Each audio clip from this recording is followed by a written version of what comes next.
साधक के लिए सबसे कठिन काम है संसार को ठोस और अलग अलग वस्तुओं की तरह देखने की पुरानी आदत को त्यागना। जब तक मन मैं और वह की द्वैत भावना को पकड़े रहता है, तब तक समाधि का अनुभव संभव नहीं होता। योग का मूल प्रयत्न इसी धारणात्मक ठोसता को तोड़ना है, वस्तुओं को चीज नहीं बल्कि ऊर्जा के घूमते केंद्रों के रूप में देखना। संपूर्ण सृष्टि एक विशाल शक्ति सागर है और ध्यान की गहराई में साधक तथा ध्यान वस्तु दोनों उसी ऊर्जा में पिघलकर एक रूप हो जाते हैं। समाधि किसी वस्तु को देखने का अनुभव नहीं है, यह स्वयं को भी उस शक्ति सागर में विलीन कर देने की अवस्था है। इस प्रक्रिया में सबसे बड़ी बाधा है अहं का भय। मैं कहाँ रहूंगा? यह भय साधक को पीछे खींचता है, क्योंकि व्यक्ति की पहचान स्वयं को एक स्वतंत्र इकाई मानती है।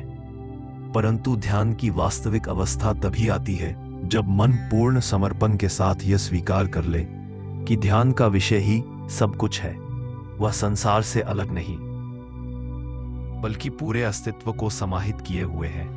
यही सविचार समाधि है, जहां भीतर बाहर का विभाजन मिट जाता है और चेतना अपने आप को विस्तृत करती हुई एक सार्वभौमिकता का अनुभव करती है। इससे भी ऊंची अवस्था है निर्विचार समाधि, जहां न केवल वस्तुएं और उनकी पृथकता मिटती है, बल्कि स्थान की अनुभूति भी समाप्त हो जाती है। स्थान ही वह कारक है जो वस्तुओं को एक दूसरे से अलग दिखाता है। जब स्थान भी उसी सार्वभौमिक ऊर्जा में घुल जाता है, तब साधक द्वैत की अंतिम जड़ से मुक्त हो जाता है। यह समझने की चीज नहीं, यह प्रत्यक्ष अनुभूति है, जहां चेतना स्वयं को ही पहचानती है।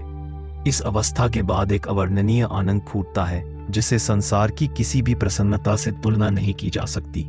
यह आनंद कुछ मिलने से नहीं आता, बल्कि इसलिए आता है कि साधक स्वयं ही वह अस्तित्व बन जाता है जो चेतना और आनंद का स्रोत है।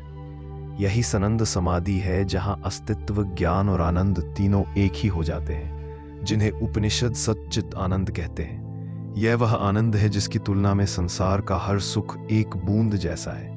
इसके बाद साधक सस्मिता समाधि में प्रवेश करता है, जहां आनंद भी पार हो जाता है। यहां केवल एक सार्वभौमिक मैं बचता है, जो न व्यक्ति है न व्यक्तित्व, बल्कि शुद्ध अस्तित्व का दावा, मैं वही हूं जो हूं। यही वह अवस्था है जिसे ग्रंथ दैट सचनेस या दैटनेस कहकर संबोधित करते हैं। जब यह सार्वभौमिक मैं भी लय हो जाता है और चेतना केवल अपनी निर्विकार, निरपेक्ष, पूर्ण अवस्था में स्थित हो जाती है, तब कैवल्य अथवा मोक्ष का अनुभव होता है। यह वह स्थिति है जहां न द्वैत बचता है, न अनुभव करने वाला, न अनुभव की कोई वस्तु, सिर्फ शुद्ध, अवर्णनीय एब्सोल्यूट।